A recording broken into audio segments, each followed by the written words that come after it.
and welcome to the Canadian SME Small Business Podcast. I'm your host, Maheen, where in every episode, we center our discussions around a crucial aspect of our communities. We focus on the backbone of our economy, the small businesses.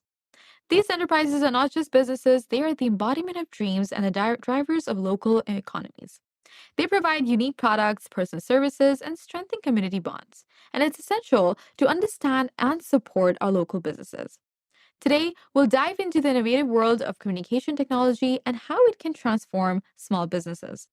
I'm thrilled to introduce David Tishek, the founder of Everything Communications, a unique company that merges consulting with brokerage services. With over 9 years of experience working with major brands, David launched his own venture to assist leaders in harnessing the power of communications. His firm stands out in the market by identifying and addressing the key challenges in companies' communication strategies to enhance employee and customer satisfaction, and then drawing from a diverse pool of experts, service providers, and technologies to create tailored solutions for businesses. Join us as we explore with David the transformative power of communication technology in the business world and how it can lead to more engaged employees and customers. Without further ado, let's welcome David. Welcome to the Canadian SME Small Business Podcast. Thank you, How are Maheen. you? I'm very well, thanks. Thanks for having me. Very pleased to have you with us this afternoon. From working with big brands to founding Everything Communications is truly inspiring. In the name itself, you know how the name really reflects the company's vision and mission. We'd love to hear, why did you choose the name Everything Communications, and how does this name really reflect the services and solutions you provide? Yeah, well, thank you. Well, so the reason that I chose the name Everything Communications is actually not because we do everything in communications, but because I believe that communications is everything. If you think about, in your life, everything that you want with your partner, your children, family, but also with your colleagues and your teams, like everything that you want in your life will be created through communication. Right. I truly believe that. And when we talk about things like employee happiness, employee satisfaction, or customer satisfaction, customer experiences, those are largely created in communication, right? And so the degree to which we can optimize and maximize our communication is the degree to which we can enhance these experiences, creating happier employees and happier customers. So that's where the name came from. And at the same time, there is actually a visionary intention of creating the world's go-to for everything communications. So we will be the hub. So whether you think of SEO or website or chatbots or contact center or whatever the case, we are building some of the best vendors, some of the best businesses in the industry that are serving customers in this way. Right. Entire thought process of naming, your brand really speaks volumes about your particular approach to addressing companies' communication needs. Now, David, let's start by discussing the importance of communication technology audit for SMBs. I understand that one of the services that you provide is communication audit. Tell us about that and why is it so critical for SMBs? So one of the things that I found is that, and again, I've worked with some of the biggest brands in the world, from Sony to Sanyo to Walmart and the big banks and L'Oreal and some of the biggest retailers and brands in the world. And many companies are doing a lot of things very well. And yet, I've not found any company that's doing everything well. Mhm. And so here we say, and we all kind of agree and believe that communication is extremely critical. I actually believe that it's the most critical component of business. Right. And yet we don't treat it that way. Mhm. Right. And so, I mean, we have several different groups relying on communications, whether it's sales or marketing or HR or operations. And yet there's nobody in an organization. I actually wrote an article entitled "Where Are Your CCOs?" It looks at the idea of, we say that communications is so critical, yet we don't have any one person who is responsible for communications across an organization. I mean, some of the largest companies in the world have that, but the vast majority do not. And typically when we think of a head of communications, it's somebody who's in charge of corporate communications or PR, or, maybe that includes social media, things like that. But that's not what I'm talking about. I'm talking about communications holistically across the organization, from sales to marketing to operations to HR. Communications is a critical component of all of that. And there's nobody in the vast majority of companies Mhm. who oversees all of that and making sure that it is optimized and maximized.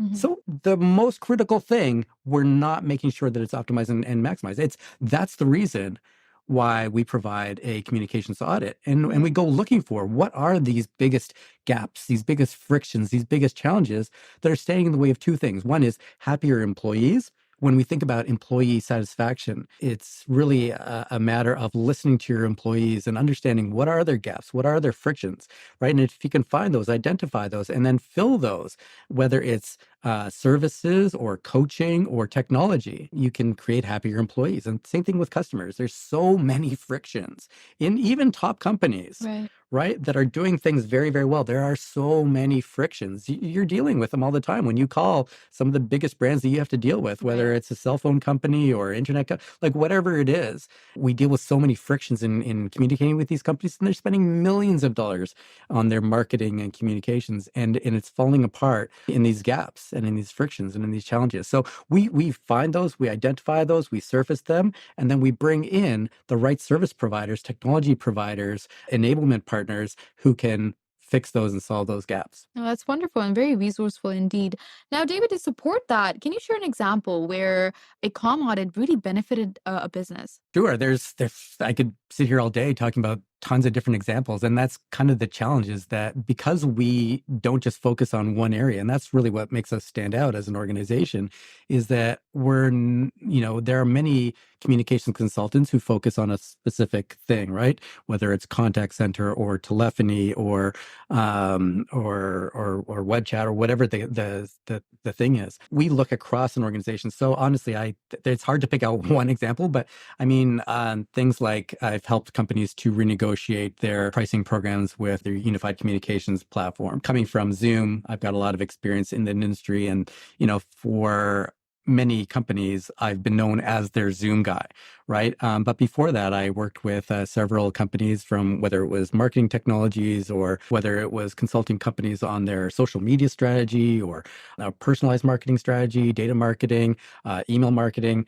There's a lot of other experience there. And so working to help a company, again, if we just think about particular divisions within an organization, if we just think about marketing, there are so many opportunities just within marketing to create more leads or to generate more leads from the website. I mean, here's an example. Companies have customers who are coming to their website all the time. Take a car dealership as an example, Right. right? You're a car dealership, you're Honda, Hyundai, Toyota, doesn't matter. You've got people right now who are coming to the website, taking a look and, maybe not seeing exactly what they want, trying to engage somebody or a chat bot. They don't really want to use the chat bot because, they're often not, it's not a great experience. They're hoping to find the answer. They can't really find it and they leave, right? They go to the Right. competitor website, right? Meanwhile, marketing is spending millions of dollars in communications Mm-hmm. to attract these people to come to the website. Well, they did that.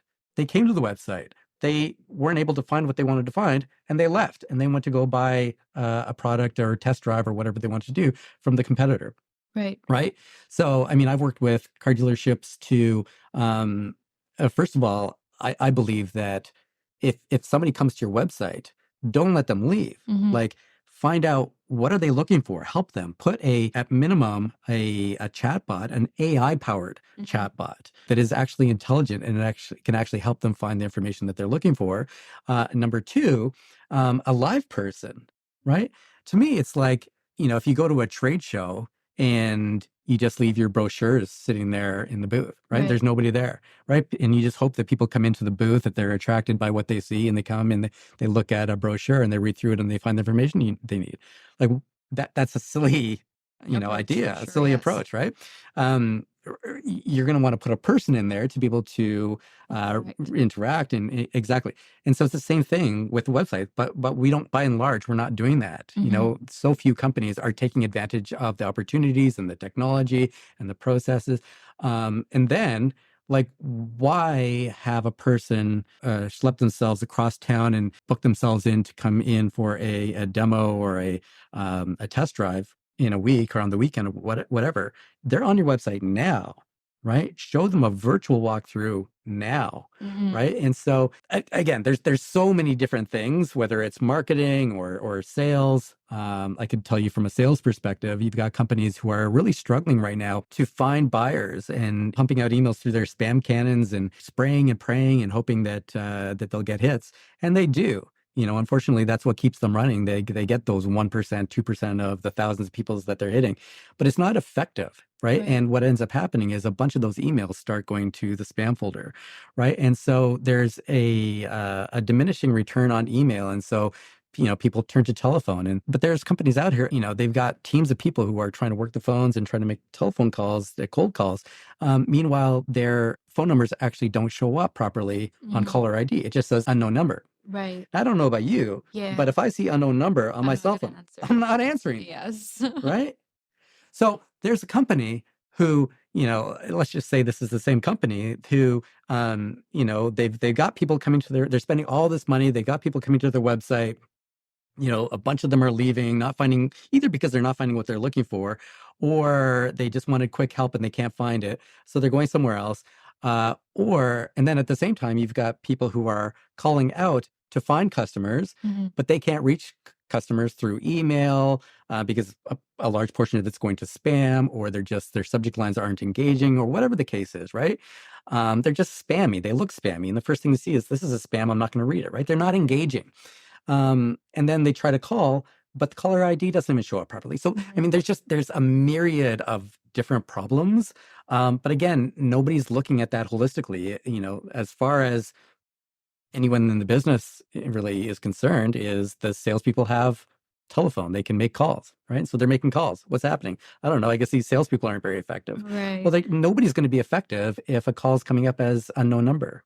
Absolutely. Your insights, specifically, David, they provided, and especially the importance that you thrown across for the comm audits, are truly providing like a clear roadmap for our audience who are really looking to enhance their business operations and customer engagement for sure. Now, let's tap into the importance or the role of tech brokers. Hmm. I mean, navigating the vast world of technology is already so exhausting. And so it's so much work, right? And this is where the vital role of tech brokers come to place. How can SMBs really benefit from using a tech broker? And what sets your brokerage services apart from direct vendor engagement? Yeah, thank you. So, tech brokers are, I think maybe not a lot of people are familiar with it, but it's very similar to a travel broker, insurance broker, what have you, is you get somebody who's working for your benefit, Mhm. right? So our job is to understand our clients' needs, right? What are their challenges? What are they trying to do?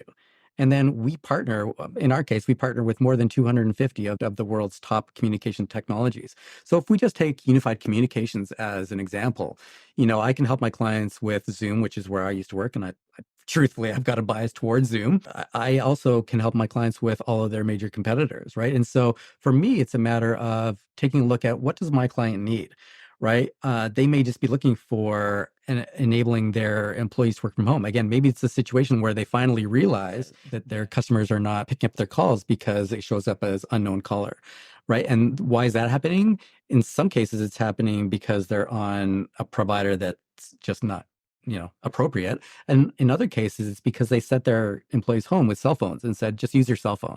Well, those employees who are using their cell phone don't want to necessarily be cold calling with their personal ID.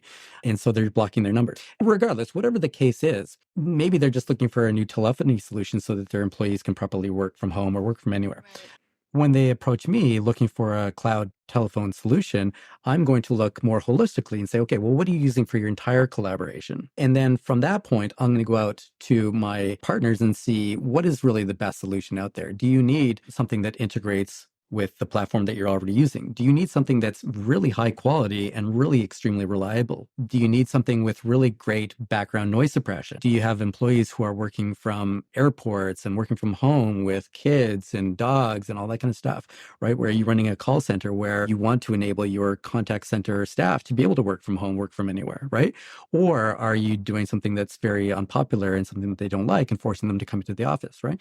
So again, employee satisfaction, employee happiness, customer happiness, customer satisfaction. A lot of it is the technology and processes and the coaching that's within there. But understanding what they're trying to do, understanding what their challenges are, working on their benefit, and then going out to my vendor partners to see which one of these has the best solution for them, and then bringing that to them and saying, okay, actually, based on your needs, based on what I'm hearing and seeing, it's actually, we don't need to look at these 7 that I could potentially help you with. It's actually just these 1 or 2 that we should be looking at. So let me contact them. I'll get a demo set up. And so basically what it does is it takes all of that or most of that onus off of them to try to figure out what are our needs, what should we be doing, what should we be thinking about, what should we be looking for, right? They're not going to be thinking of, oh, will this provider allow caller ID to show up, right? That's a given. Of course that's going to work. Right. But it doesn't. Or call quality. Is the reliability and call quality going to be there? That's a given, isn't it? Right. But not necessarily, right? So anyway, it's a matter of doing all that legwork, providing all that expertise. And the beauty is they don't even have to pay us for this, right? Because we, just like, with a travel broker or mortgage broker, we get paid by the vendors that we recommend. Right. So when you work through a mortgage broker and they say, you know what, based on all your needs, I'm going to recommend, RBC, they're going to earn a commission from RBC, but you don't pay them directly for that. Understanding the benefits of a tech broker that you've outlined, David, really helps us understand how can they really help small businesses streamline their tech needs more effectively. Now let's turn our focus more on communication, which stands at the core of any successful business. David, what is the biggest communication challenge companies face today that your firm can help with? And it comes back to the 2 things that we focus on when we help clients.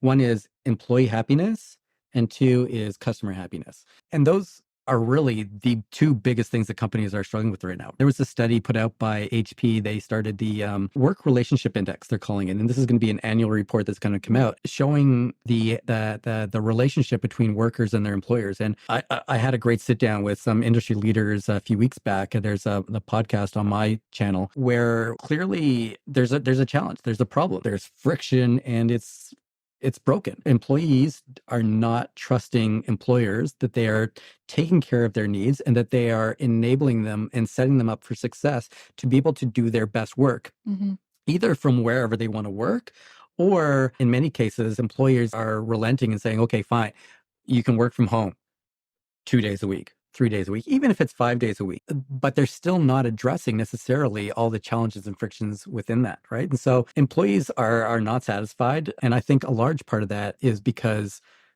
a lot of employers aren't either properly listening to what their employees want. They're not using the technology and surveying technologies to be able to do that.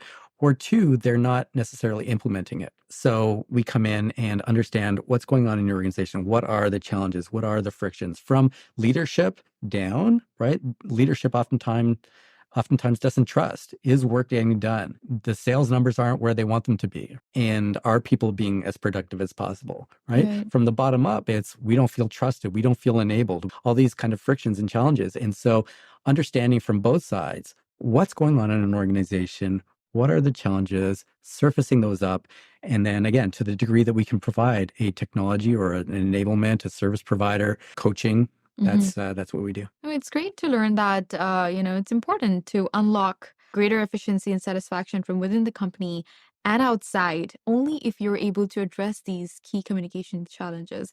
But David, I mean, effective communication stands at the core as we discussed today. But let's talk about, qualifications and expertise. Now, in a field as critical as business communication, expertise is key. What makes you uniquely qualified to assist companies in this vital aspect of their business? Yeah, sure. So again, I spent the last 3 years working at Zoom.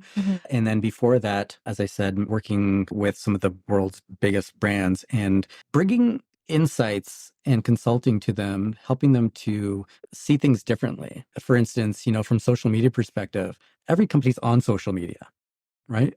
However, very few executives are satisfied with their social media programs, right? They always have a hard time figuring out how to draw revenue from their social media, how to monetize that and really turn likes into actual conversion. Similarly, from an email perspective, everybody's doing email, but that's not the point. The point isn't to send email. The point is to properly engage your audience. And so few emails that all these companies are blasting out are properly engaging audiences. So it goes beyond just doing the things.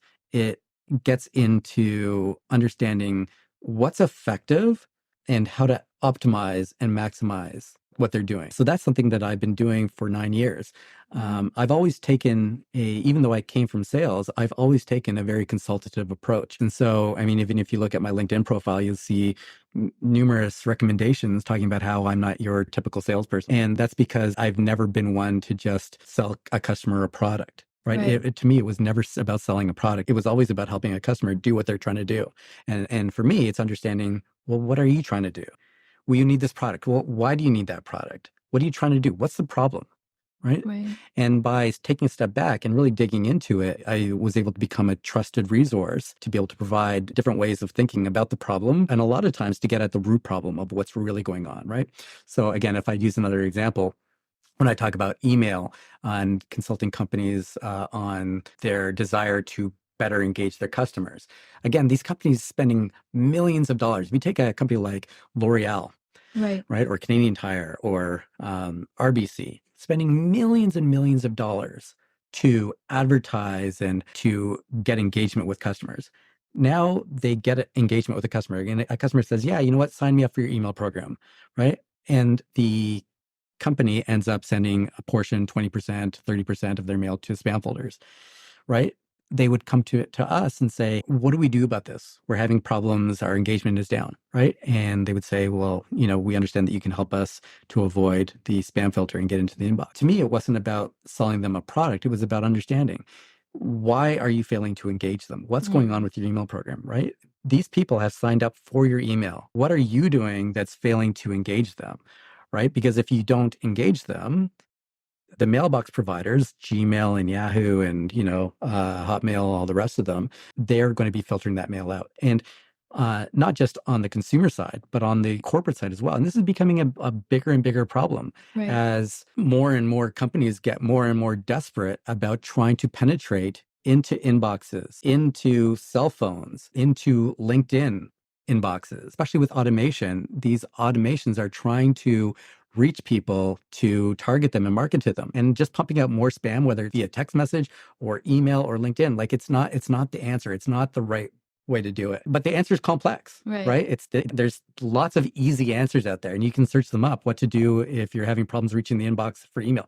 There's simple, easy answers out there, but easy answers are typically not the right way to do it. Absolutely. No, thank you for sharing that anecdote. And David, your qualifications and your hands-on experiences as shared today really underscores the value that you bring to small businesses or businesses in general who are looking to enhance their communication strategies. But thank you so much for being here and for sharing your experiences and your insights with us today. Yeah, absolutely. It's such a pleasure to be here. As we conclude today's episode, I want to thank David Tushek for joining us and imparting valuable knowledge on the significance of communication technology in business.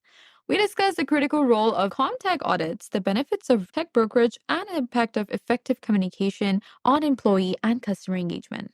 A huge thank you to our partners as well, RBC, UPS, and Zero, for making this possible. Don't forget to subscribe to the Canadian SME Small Business Magazine at canadiansme.ca. Thank you for listening and stay tuned for more insightful conversations in our upcoming episodes.